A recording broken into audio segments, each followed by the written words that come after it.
My name is Jeff Jones. I'm a certified rug specialist out of Oklahoma City, Oklahoma. I've been involved in the cleaning and restoration of Oriental and Occidental rugs and textiles for over 40 years.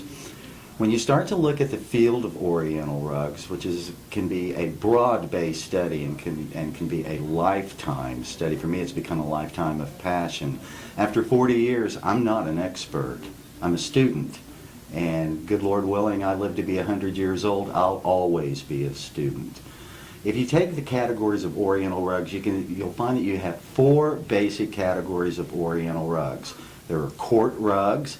These were woven for royalty in palaces, and now a lot of them sit in museums.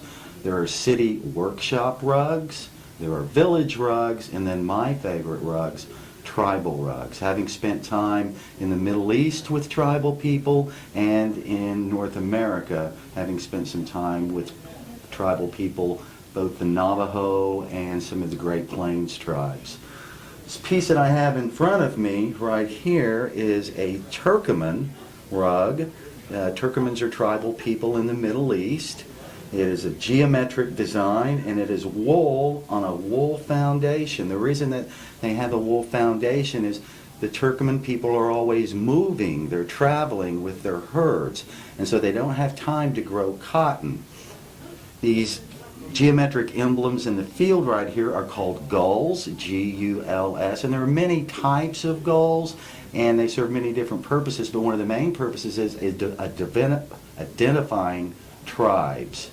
That way tribes can spot each other in a distance and know, oh, we're on good terms with them, we'll trade with them, or they can avoid trouble.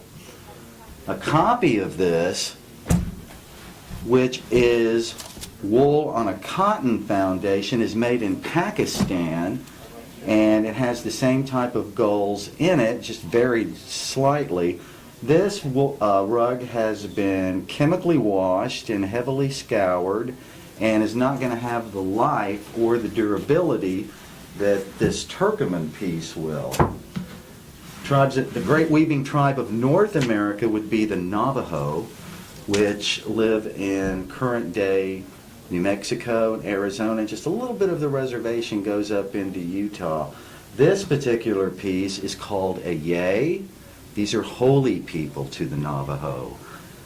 There was a strong taboo for a long time against weaving the holy people into rugs or textiles, and the rumor was that if you did that, you'd go blind. Well, one weaver decided to do that a long time ago, and what happened? She developed glaucoma, and she went blind, and everyone, oh, see, I told you that was going to happen.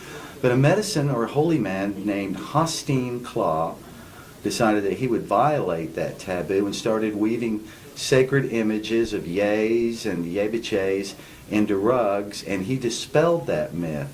Today these rugs are woven primarily for Belagana tourists, white tourists. What we have here, the yays are facing each other. They have square heads.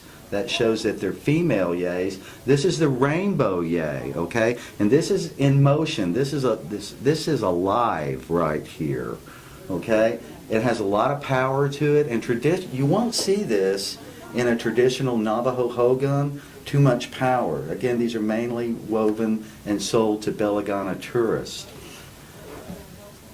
While one is an Oriental rug and one is an Occidental rug, the similarities, though, between the two people being tribal is their lives are not polluted or contaminated with unnecessary things like shopping malls, the internet, politics. They live life on a very basic scale. What's important to them is their relationship with their Creator as they understand it, their relationships with each other, and Mother Earth. Because in the end, we're all commonwealths on the loom of life being woven by the great weaver. On this particular rug right here, if you look very closely, what we have here is called a spirit line. The Navajo live with a concept of living in balance. The word for living in balance is called hozo.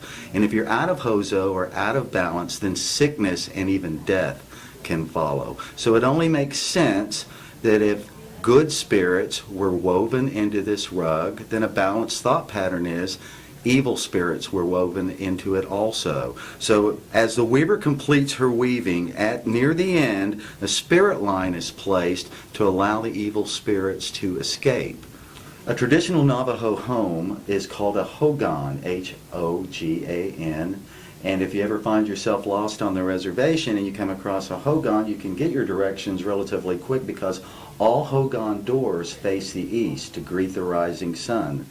Proper etiquette would dictate that upon entering a hogan that you move from left to right in a clockwise direction. That keeps everything in Hozo in balance.